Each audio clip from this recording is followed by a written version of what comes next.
په هلمند کې یوې میرمنې خپل میړه او په ننګرهار کې پلار خپل زوی ولې وژلي بشپړ جزئیات په ویډیو کې تر پایه کتلی شئ.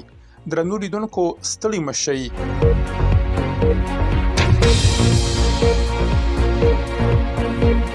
د ننګرهار یوې ولسي سرچینې افغانستان انټرنیشنل پښتو ته ویلي چې د ارشاد په نوم یو ځوان د دغه ولایت په مرکز جلال آباد ښار کې د خپل پلار لخوا وژل شوی دی.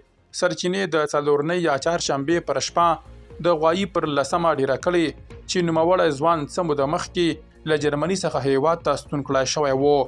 د سرچینې په وینا دا پیښه د جلال آباد ښار په قاسم آباد سیمه کې شوې ده. سرچینې د دې پیښې د لامل په تړاو څه نه دي ویلي.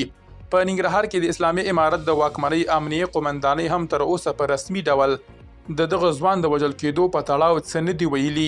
د یادونې وړ ده چې پر هیواد د نوموړې واکمنۍ له بیا ځلې واکمنېدو وروسته جنایي پیښې ډېرې شوي دي. له هلمند څخه سرچینې وایي چې په مارجې ولسوالۍ کې یوې میرمنې خپل میړه په ډزو ویشتلی او وژلی دی. میرمن او میړه اصلي د وروزګان اوسیدونکي دي او دغه کس 2 ورځې مخکې دویم واده کړی و. د نوموړي ولایت د مارجې ولسوالۍ امنیې قومندانۍ هم پیښه منلې او وایي چې د کورني تاوتریخوالي له کبله یو کس وژل شوی. چارواکو ډیره کړې چې وژل شوی کس 40 کلن دی او د خپلې میرمنې له لوري په ډزو وژل شوی. د یادو ځایي چارواکو په خبره د پیښې په اړه پلټنې روانې دي. درنو لیدونکو له ملتیا مو مننه.